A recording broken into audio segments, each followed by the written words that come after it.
Hi, my name's Paul Grogan and welcome to episode 45 of the Gaming Rules podcast. Now, for those regular listeners, this podcast is going to be a little different from the others. I'm not going to talk about any of the games that I've been playing or what I've been up to. This is just the interview with Matt Leacock. Now, this interview was originally planned to be included in episode 44.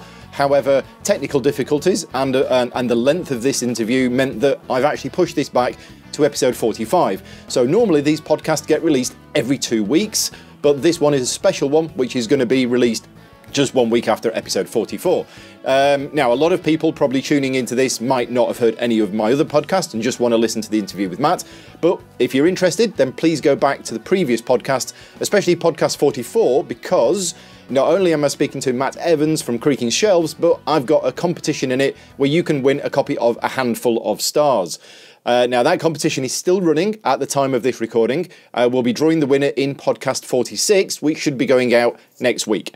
So, without further ado, let's just thank the sponsors of the show, which is Games Law, the UK's largest specialist games retailer at gameslaw.com, and Jason Shaw at audionautics.com for the music used in this podcast.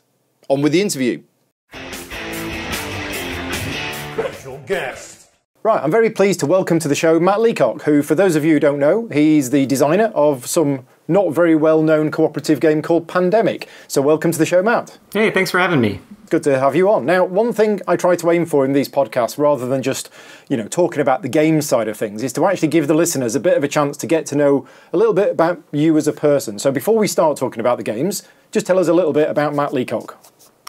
Well, let's see. I've been a game designer now for, I think I'm coming up on 3 years in July. So I'm doing that full time, which has been a dream come true for me. Prior to that, I was a user experience designer in the Silicon Valley Bay area. So I did a lot of community applications and things like that. Okay.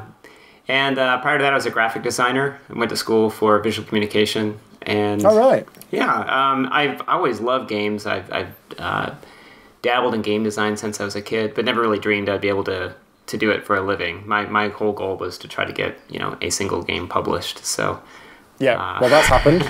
Yeah, so that happened and opened up a lot of doors for me. So I'm enjoying that quite a bit right now. Yeah. So you said that you've been a full-time games designer for 3 years, but how long have you actually been designing games?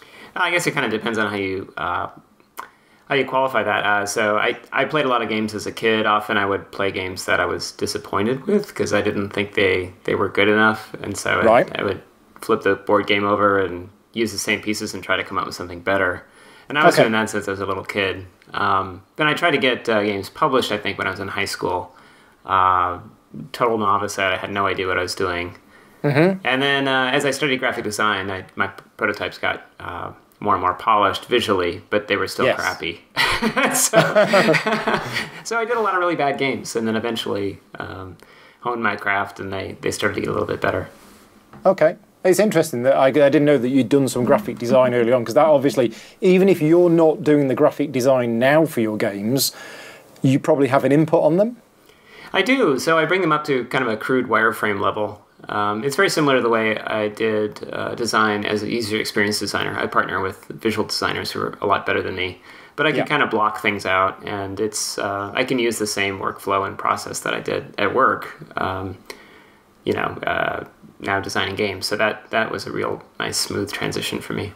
Yeah, and it's an interesting what you said about, even when you played games as a kid, you'd be disappointed, you'd try to redesign it. So the game designer in you has always been there. It's obviously just needed the right way to sort of come out.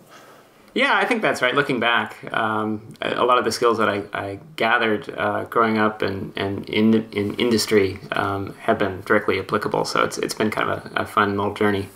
Excellent. So let's dive into some of the questions. Now, thanks to everybody who posted questions onto my BGG Guild. I may not have time for all of them here, but I'll try my best. Now, the first set of questions is about Forbidden Island and Forbidden Desert. So for those people who don't know, these are two games that you've done that are they're cooperative games that are aimed at a younger audience. Is that right? Yeah, that's right. Forbidden Island is really accessible. You can pick it up off the shelf, give it just about anybody, and they can learn how to play it pretty quickly. Plays in about 40 minutes. It's got a pretty simple, streamlined rule set. And I followed that up with Forbidden Desert, which kind of takes it up a notch. So once you've mastered Island, you can try Desert. And that's a little bit more thinky And I think it's a bit more challenging than a lot of my games. It's got a lot of depth to it. And right. The little combinations you can do and need to do at the harder levels are pretty complicated. Yeah. So that's a little bit more of a brain burner. So you kind of have two different sides. You can take everything you learned in Forbidden Island and apply it to Desert and get up and running pretty quickly. But it's a deeper game. Yeah, I mean, what you probably don't realise is that even before I sort of got to know you, Forbidden Island was the one game that I recommended to families who were brand new to board gaming and said, tell me what one game I should get. And I went, well, what's in the family? And they went, well, there's me and my wife, and we've got 2 kids that are aged, 10, 12, whatever. And I'd say Forbidden Island. That is always the first game that I recommend a family gets. And it probably still is now, actually. To be honest, I think that's really great to hear. Yeah, well, when you give me that sort of, if they said the kids were 16 and 18, then I possibly wouldn't suggest that one initially. But for a certain age group, and certainly for a family, cooperative games are a good thing for a family to, because you hear when I grew up, board games were the thing that you played with kids at Christmas, and it always caused family arguments. Exactly. And some, Auntie Mabel would cheat, and there'd be all sorts going. Board games can bring out the worst in somebody, whereas a cooperative game, everybody's working together. It has a very, very different vibe to it. So anyway, the questions. Nafmi has said that his 5-year-old daughter, with help, thoroughly enjoys playing Forbidden Island. And he was wondering if you've got any plans to go back to that original system and make one for an even younger audience. Oh, got it. Yeah. Well, for the Forbidden line, not currently looking at going even younger necessarily. Although I wouldn't rule it out. I really enjoyed designing those, by the way, and GameRight's been a great partner in that. So I'm hoping that we'll be able to come up with other games in the line. Okay. There is a game that I've got right now that is for younger audiences and is cooperative. Okay. And it's called Mole Rats in Space, and it came out just a couple months ago. Yeah, I was going to say that recently, yeah. Yeah, it's from Peaceable Kingdom, and they do only cooperative games, and they target younger players. So this game that I've got, Mole Rats in Space, is they put 7 to 12 on the box, or 7 and up. But I think you could play it pretty easily with 5 and 6-year-olds if you've got adults playing along with them. Oh, okay. And, yeah, so it's like the perfect introduction to cooperative gaming, or really any kind of gaming in my book, because it's far more accessible even than Forbidden Island. You basically play a card on your turn, you move your mole rat around a space station, and then it's the next person's turn. But if you don't cooperate in the thing, you're all going to get gobbled up by the snakes. Right. So I think it's a great recommendation for someone with a 5-year-old. Okay.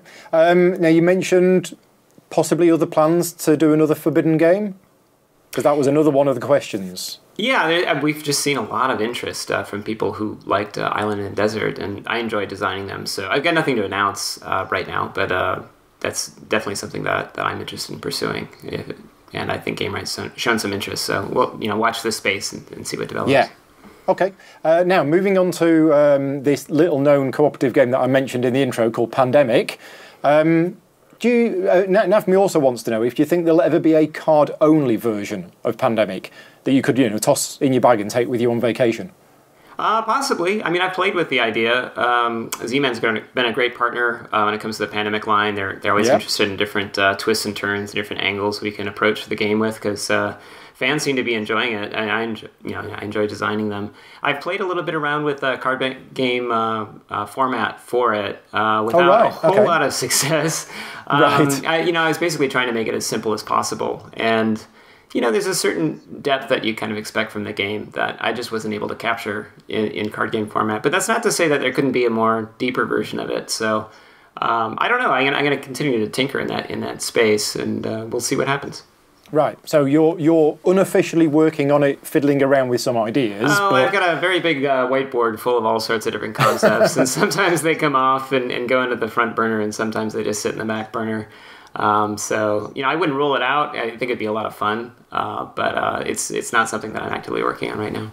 Yeah. Okay. Cool. So considering the success and fame of Pandemic, Ed wants to know how much of a help has that game's success been to your future endeavours? And I think is it fair to say that without the success of Pandemic, you wouldn't have left that job in Silicon Valley? Oh yeah, it's a very safe bet. It's been instrumental. It's been everything really. It really opened up the doors, both financially. You know, I was able to kind of walk away from my day job and work off of it. It's really difficult to do that as a board game designer. If you do the math, it's extremely difficult. This is a career that I wouldn't necessarily recommend to anybody. It's like saying you want to just if you left college and say I want to just become a novelist. It's really rough. But I was fortunate enough that Pandemic was successful, and it's provided a means to design the games, and it's opened up a lot of doors with publishers, so it's much easier to get a meeting and pitch an idea. Yeah, that's the thing, when people sort of book meetings with you, you're not just this guy who hasn't had a game published, you're the guy who designed Pandemic. So, yeah, as you say, that does open doors, and I think publishers who you approach with games are probably more, you're more likely to get I don't know what the word is I'm looking for, but you're more likely to get the meeting in the first place. Yeah, I think it's you're more of a known quantity. I've got kind of a rhythm to it now, and I feel like I kind of know what I'm doing more than I did. Certainly more more than I did even 10 years ago. Well, you mentioned earlier on that the games that you designed before the ones that we all know about, you've designed lots of them, and they've kind of been thrown in the bin or whatever. So I think a lot of people speak to me about games design, and I'm like, yeah, you can't just say I'm going to be a designer, go and design a game, and then expect that works. So how many games would you say that you designed and threw in the bin before you had your first one that you thought was good? Oh, probably dozens. I had dozens, boxes and literally, boxes of right? Yeah, sure. Someone said that the secret to being a good poet was to write a lot of bad poetry. That you have to get like 200 really bad poems out of your system before you can write any kind of good poetry. And I think it's similar with game design. I think you really do have to just kind of get a lot of stuff out and make a lot of mistakes and learn from it, and just to sharpen those skills. Cool. So yeah, going back to the success of Pandemic, Ed's interested to know how much typecasting do you suffer as a result of the success? Well, I think I've got, there's a bunch of players who know me for the games I've done, and that's really great because if I put out another one, they might have some expectations for what the new game might be. So it's great to have I guess you could call it like a fan base or people who are into your games. I love that. At the same time, and like I mentioned before, it's fairly easy to get a meeting with a publisher. At the same time, I don't feel like I'm limited when I talk with publishers. They're open to just about anything. A lot of folks are interested in gateway games or games that appeal to both hobby gamers and anybody off the street, and that's what I love to design. So I haven't really felt limited by it. I'm only kind of reaping the rewards of, being able to interact with people who like the stuff and want more of it. So it's all good for me. But let's say you were to design a super heavy 4-hour economic Euro game with stocks and shares and all that sort of stuff, which I know you're probably not going to. But let's say you did. Yeah. Would you find it difficult to pitch that idea to publishers because they wouldn't be expecting that? I don't think that's the problem so much. I think people and publishers are really interested in really good games. And I'm not necessarily interested in that type of game. So fortunately, I've been designing the types of games that I enjoy. And, there's just been a good alignment between the stuff I've been putting out and what publishers have wanted to date. So, yeah, I think it might be difficult to pitch that type of game because people aren't expecting it. But if it's a great game, I don't think it would be such a problem. Yeah. And what about you then? With obviously, Pandemic's been the huge success. Do you feel that makes it difficult for you to design games outside of that genre or style? Well, if anything, I guess there's a tendency to kind of retreat to your comfort zone. So I try to stretch a bit. I've done some dice games. I've done some competitive games. I did a party game. It's great to do things as a change of pace. Like the Mole Rats in Space game is targeted at kids, so I got to test games with 6, 7, 8-year-olds, which was a nice welcome change.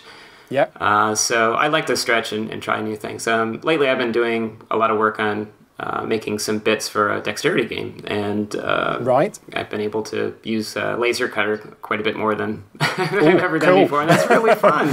I'm enjoying quite a bit, playing the physicality of the pieces, and it's a new thing for me. So I always want to kind of stretch it, but there is that danger that you kind of fall back into comfortable patterns. But you're not letting it do that. You are branching out and you're designing other things, which is good. Yeah, very much so. Yeah, excellent. So, what questions in from Brad? What game have you designed that's made you the most proud? I think I probably got two answers to that. One is I'm really happy with Forbidden Island because I know that I can hand it to just about anybody off the street, and they'll be able to open it up and have a good time and get going with it pretty quickly. Yep. It's a nice game I can give to kids at a birthday party and feel really confident about them having a good experience. Okay. The other is Pandemic, of course, just because it's been so successful and so many people have gotten so much joy out of it, and it's so well known. So those are the two ones I would probably point to. Okay. And what is your favourite role to play in Pandemic? That's got to be the Dispatcher. Okay. The Dispatcher was the fifth one that I cooked up for the game. After I pitched it to Zev at Z-Man, the game was pretty much done, but I only had 4 roles in it. And he challenged me to come up with another role to pack in the box for a greater variety. And I was kind of racking my brain. I didn't know what I was going to put in there.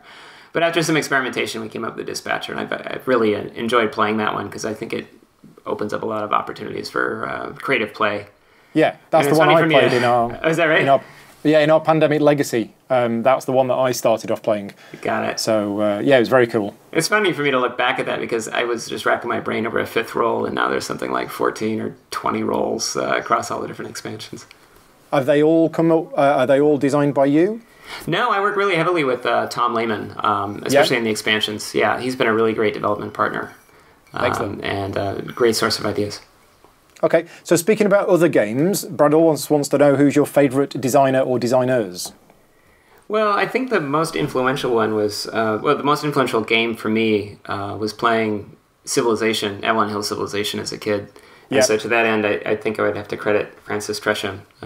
I really enjoyed the interlocking mechanisms and just all the things going on in that game. It just delighted me as a kid. It just kind of opened my eyes to what a game could be, and I wanted more of that. So I would probably point to him and all the different things he put into that game.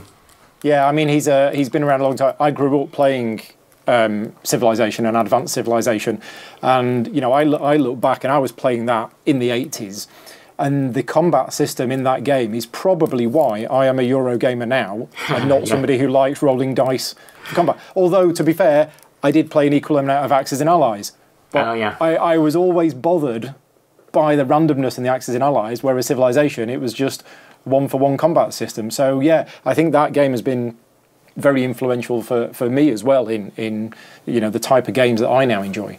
So was you inspired or influenced by any designers, either Francis or other designers?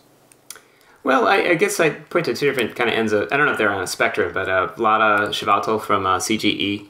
Yeah, I've heard he's of him. got all sorts of crazy ideas. I mean, everything from Bunny Buddy Moose Moose to, all the different games he's got, Galaxy Trucker and so on. It's just kind of a joy to see what kind of thing he's going to cook up next. Now, I tend to enjoy them a few times, mostly for the ideas baked in there, because I think it's just a joy to explore, kind of look inside of his mind. And he's just a really, really nice guy as well. So I really enjoy playing his games. And then on the other end, I have a lot of respect for Rainer Knizia and the economy he brings to his Euro games and how he can accomplish so much with so few rules and in such a clean system. So I mean, when I got into board gaming in the late 90s, Knizia was the #1 games designer. And I think at that time, Tigris and Euphrates was probably #1 on Board Game Geek. This is going back a while. Now, Knizia has not done as much in the last 10 years as other designers, but that's not to knock anything that he did do back then, because you can tell he's a mathematician, because everything in the game just works out. The numbers are all correct. It all just seems to work. So yeah, excellent. Right, moving on. Tony Boydell.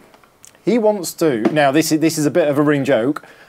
Tony asks a question of every single guest I have on the show, so you're not unique in this, but would you design him a scenario for Snowdonia? Well, I want to assure Tony that the prototype is in the mail, And Excellent. I can't seem to locate the tracking number, but we'll get you that as soon as possible, Tony. It's in the mail. It's on the way. He should expect it, and presumably that would be a co-op version for Snowdonia. Oh yeah, that's right. Yeah, excellent. Right, so there you go, trader. Tony. There's a built-in trader as well. It's my first trader game. That'll be on the way. So at least you've done more than everybody else. Everybody else has said no, but it's really yes, good too. I want to make sure he knows that. It's really good. Excellent. Now, Brandon and Christian want to know what it's like now to be a full-time game designer. Has your design output increased, or has it stayed the same with all of the other requirements that you now have to do, like coming on UK podcasts and things like that? Oh, it's gone up substantially. I mean, I no longer feel like I'm stealing time from my day job or from the family. Right. Having this time set aside to actually just do this stuff is just amazing. So, yeah, I love it. So the output's gone up quite a bit. I think so. My first game was in pandemic came out in 2008, and from then until I went full time, I was putting out about a game a year, I think, on average. And now we're looking at about 4 or 5 products a year, whether they're expansions or games. So it's gone up quite a bit. So your output definitely has increased. Yeah, I was doing conferences before I went full time, so that's ticked up a bit, but not nearly enough to put a damper on all the extra time I've got. Yeah, I mean, I made the switch from full-time employment to full-time gaming rules about 2.5, 3 years ago myself now, and before I made that switch, I was doing both things. So you're right. If you were in a similar position, you'd get home from work and then you'd be going into the other work, and then you'd perhaps stay up a bit later than you should, and then you'd work at the weekends, and then you'd be like, oh, wait a minute, I've not done any washing for 3 weeks. Life kind of fell apart, really, but. Right. Yeah, at some point you've got to move that. Right, okay, completely different question now. This is in from Steve, and he wants to know what you think about Kickstarter in terms of viewing its importance and influence on the hobby. Well, I think it's no doubt. It's hard to say that it's not important. It's been a big deal. It's led to just a tremendous amount of new titles every year. It's not. I guess I would kind of want to say it's not for me. I've got a lot of relationships with existing publishers and tend to just prefer the existing model because I work with developers. We're on our set schedule. We can kind of take our time if we need to. So it's not something I'm necessarily attracted to. But if I was starting now as opposed to 10 years ago, I would definitely be into it because it would be a way for me to actually get started. I mean, when I started out, I was running games off on my printer and packing them up in really crappy shipping boxes and, printing out cards on business card stock and basically doing things a really difficult way.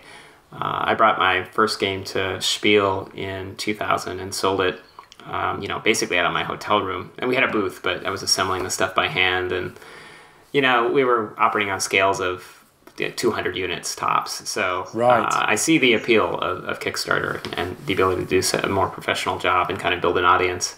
But now I'm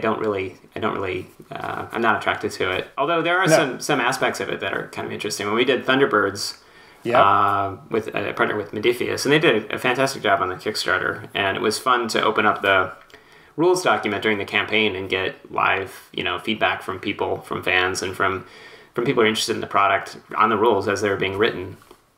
So that was kind of fun, interacting with the community and so on. So there's definitely things that I enjoyed about it, but not really for me, I guess.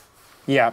Now, what would you say are the essential ingredients to running a game on Kickstarter?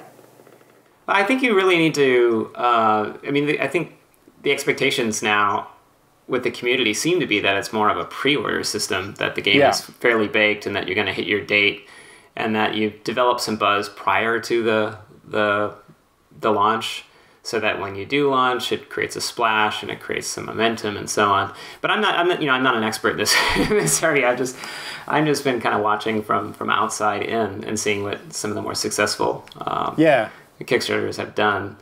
Yeah, I think there's I'm going to class it into 3 ways of putting something on Kickstarter. There's I've got a really good idea, and I've been working on this game myself for the last year, 2 years, 5 years, whatever. And I've got no artwork, I've got nothing, but here it is, it's a great idea, come and back my project. That's option 1. Option 2 is similar to that, but actually I forked out lots of money, I've got lots of artwork done. Not all of it, but I've got some of it done so that you can see what it's going to look like. And then option 3 is, here is the finished game. Now, option 3 works and is very successful. Option 2 works and is very successful. Option 1, I think, would probably go nowhere.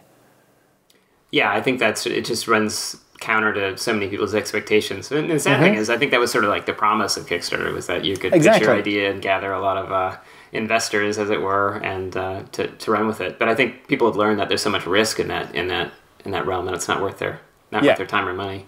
And you go on Kickstarter all the time, and there are gorgeous looking games with amazing videos, and you see all the minis and you see everything else, and you think, well, hang on a minute, you've already done this game. Why do you need Kickstarter? Is the question that a lot of people ask. So anyway, moving on. Paul Bryant, who is actually the guy who he owns Games Law, which is they sponsor this show. They're the UK's largest specialist games retailer. There we go, a bit of a plug. He wants to know what your third career will be after IT and now gaming. What's next? Oh, I don't know. Maybe I'll just a full-time player. No, I don't know. I think I'll keep designing games going forward. Maybe no until plans. I retire. I don't have any plans for what comes next. Yeah. Although he's given me pause to think. If I could do something after this, what would I do? No, I'm really enjoying this. So I haven't really looked beyond to career number 3. Right. So Matthew's got a few questions. Do you prefer designing legacy games or non-legacy games? It depends on whether the legacy game has just been published or if I'm still working on it. Okay. They're a beast to work on, let me just say, first and foremost. I really enjoy working with Rob Daviau. He's a creative force, and we get along famously, and it's really fun to work on these with him. But they're an ordeal. They take about 15 to 18 months to design, and it's just all, I don't want to say it's all-consuming, but they're much bigger like marathons than they are sprints. Right. So it's nice for me to mix them up with lighter games. So a perfect example is working on season 2 and then switching gears and doing Mole Rats in Space that I could complete relatively quickly with a totally different audience. I really do enjoy working on the legacy games though, because they're such intricate puzzles and they bring so much to the table. Whether it's the narrative aspects or the screenwriting elements where you're plotting out emotional arcs or all the different mechanisms you put in and branching storylines and so on. There's a lot of things you can bring in, so it's a fun design space. But because it's requires so much time and energy and so much testing, frankly, there's a lot of video. We end up watching a lot of playtest video, for example, hours and hours of that. And at the end, the prototypes for season 2 took, I think, about 8 hours to build each, just because they're so labor intensive. Yeah. So there's a lot more work goes into designing. Yeah. Very rewarding, but a lot more work. But the thing is, if you were an author and you've written a book and you know that people are going to be sat at home and they're going to be reading that book and they're going to go on a story with the characters involved in that book. And I think part of an important thing when you're writing a book is to make the reader be able to associate with the characters so that they get caught up in the story themselves. Designing a legacy game, it's the players themselves that are actually in that story. So I can just imagine when you were deciding what to put in those boxes for Pandemic Legacy, you must have known exactly what was going to go through people's minds when they opened a box 3, for example, if I'm remembering my boxes correctly. We had a lot of guesses, and then we verified it based on testing. So yeah, it was fun to watch people's emotions, and a lot of what we did with this video was actually see, what kind of reaction do we get? Sometimes the notes would fall flat, and we'd have to go back and retool things, or you'd get like the opposite emotion that you wanted, and you have to go back. Oh, that's interesting. Okay, so why is that not working? And then so I found there's a book on beat design by Robin Laws called Hamlet's Hit Points, and I found that really helpful. There's a lot of different kinds of elements you can lay down as you're telling a story. This is just basic screenwriting 101, but it was new to me about foreshadowing and all those sorts of things, laying pipes and bringing people up and bringing people down and bringing them through sort of this emotional journey, as it were, that I think are really useful when you're trying to drive engagement through a long storyline like that. Yeah, that's it. I mean, we've played through the whole of Pandemic Legacy. There were definitely the ups, there were definitely the downs. There was a couple of things that happened that shocked us all, that we were like, oh my God, what we're going to do now, this is a disaster. And then there were other times when we were like, oh, this is amazing. And obviously we would have had a slightly different experience than everybody else. But yeah, I mean, I remember I was on a coach journey a few weeks ago and I sat next to somebody, because the rest of the coach was completely full. So I had to sit next to somebody and we were chatting away. He said, where are you going? What are you doing? And of course, I talked about board games because I was on my way to a board game cafe to do some demos. Sure. And rather than giving her an overview of what the board gaming hobby was about, I spent half an hour talking to her about legacy games. And of course, unless you actually know what board gaming is, legacy, I probably confused her. But it's because I was saying, look, in the last few years, we've had this new thing called legacy, and it's really exciting, and this is what it is. It is an exciting thing, and I think I don't know where Pandemic Legacy Season 2 is going to go, but I think we, like everything, we've only just seen the start of potentially what could be done with a legacy game. Yeah, it's going to be interesting to see what other designers do with the format. We learned a lot in Season 1, and we were able to take all those learnings and apply it to Season 2, and we just had a blast designing that, so I'm really looking forward to seeing what people think of it. Cool. So Matthew also wants to know if you prefer designing co-ops or competitives, if you had a preference, forgetting the success of Pandemic. I've done more cooperative games, so I feel more comfortable there. Right. That doesn't mean necessarily I prefer it. I just feel like I know what I'm doing a little bit more. If that makes any kind of sense. I've designed three competitive games in the last 6 months or so. Right. Or I have been designing them, and I enjoy that just about as much. I do get a special joy from designing the enemies or the AI of cooperative games. I don't quite get from competitive games. So I think if you force me to choose, I would probably go with a cooperative games. But I do like being able to switch gears and try something different. Yeah. Okay. Final questions in from Daniel. Would you ever design a heavy game? Depends on your definition of heavy. Yeah, I think so. If I design a bunch of light games, I want to switch gears. I could see doing something bigger and longer. I tend to design shorter, more casual games because that's what I end up playing. I've got a game group that meets once a week for like 2.5 hours, and that's my one shot to play, new and classic Euro games, essentially. Yeah. But the other gaming is done after dinner with casual friends who are not hobby gamers, and I spend a lot of time doing that and playing games with my kids. So that tends to be what I want to design for because I want to get it on the table. So I don't really see myself jumping at the chance of doing a heavy game, but as a change of pace, I could see it. Yeah, I know, and obviously the way that the market's gone in the sort of last 5 or so years, that there's much more of a market now for more mainstream games that, as you say, families can just jump into. Whereas 10 years ago, we probably didn't have that many. Yeah, I kind of imagine myself staring at my shelf of games, and that moment where you're trying to decide what should we play next. And I've kind of internalized those criteria. It's fast to get on the table, it's fast to teach, it's engaging, it leaves you satisfied after, and it doesn't take up the whole evening. So that tends to be what I want to design for because that's what I want to pull off the shelf most of the time. Cool. And speaking of heavy games, Daniel also wants to know what you think about Gloomhaven. I've seen it. I've been awed by the size of the box, but I haven't played it. I mean, it's because that looks like he's designed a lifestyle there rather than a game. Yeah, I imagine that would take quite a while to play.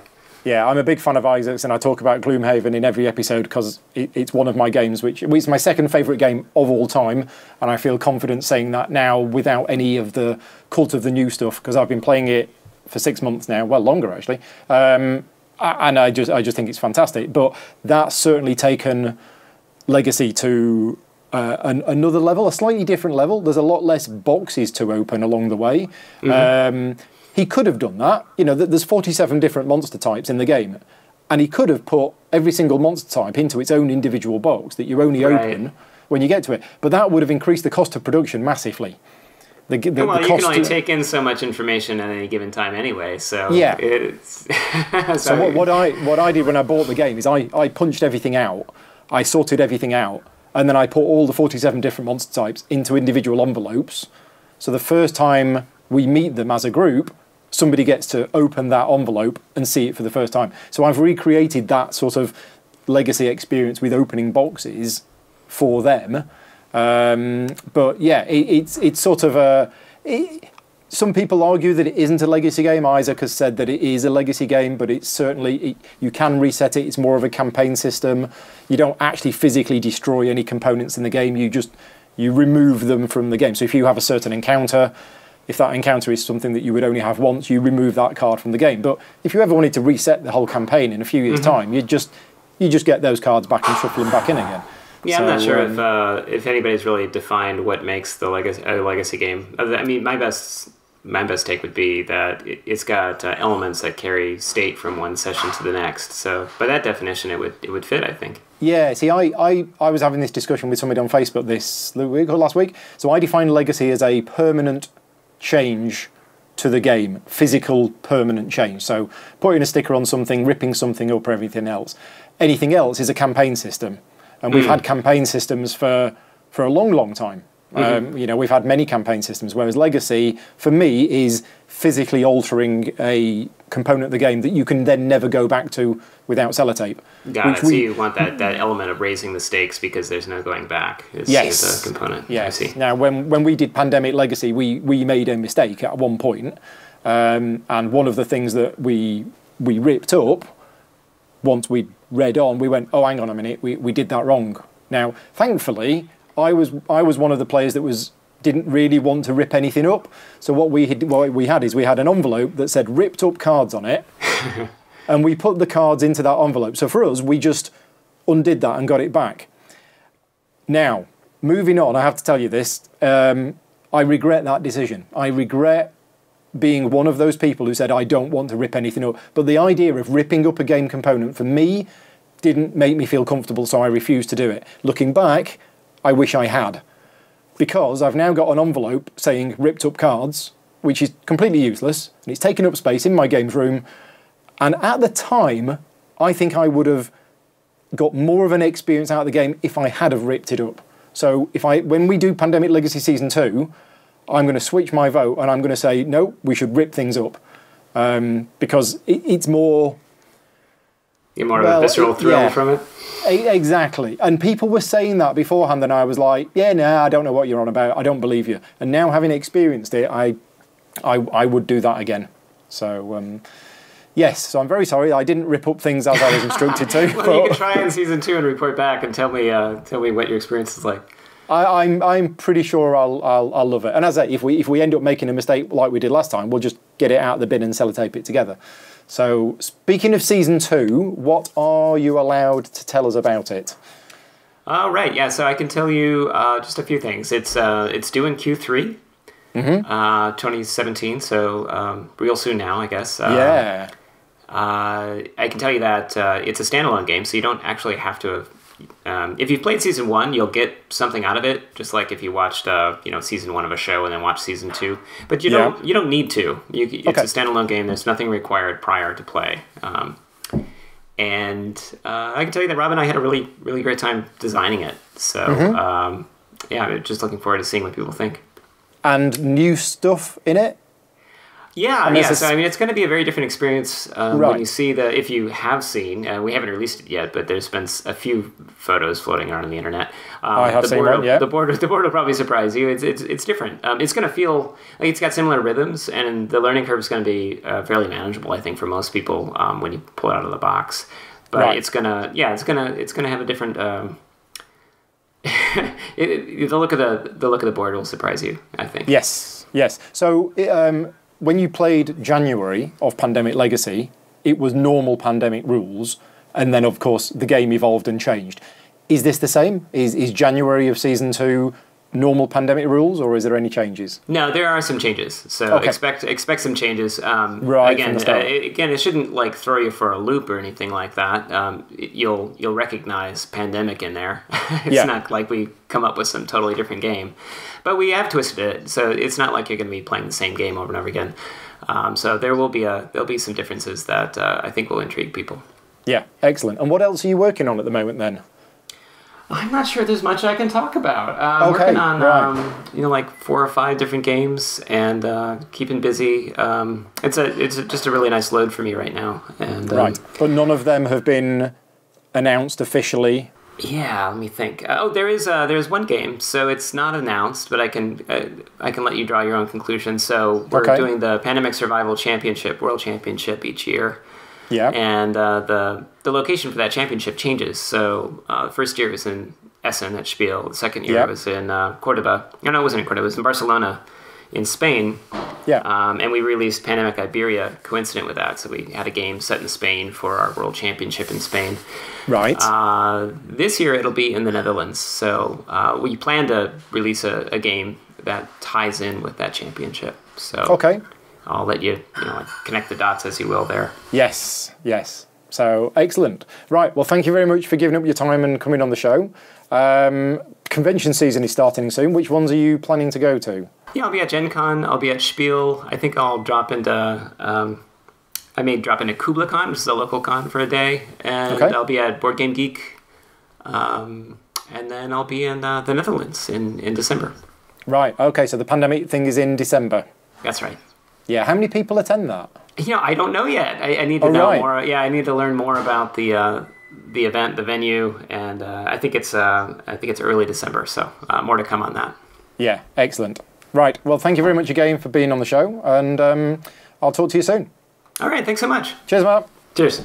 And that's the end of this podcast. So thanks very much for listening. And as mentioned at the start, the competition from Podcast 44 is still running. So please get your entries in for that. And next week's episode will be podcast number 46, where I'll be talking to the guys from Polyhedron Collider, and we'll be talking about UK Games Expo, which is happening at the start of June and is getting a lot of people very excited about what's going on there. So I'll be chatting with the guys about that and what games they're looking forward to. And until next time, take care. And thanks for listening.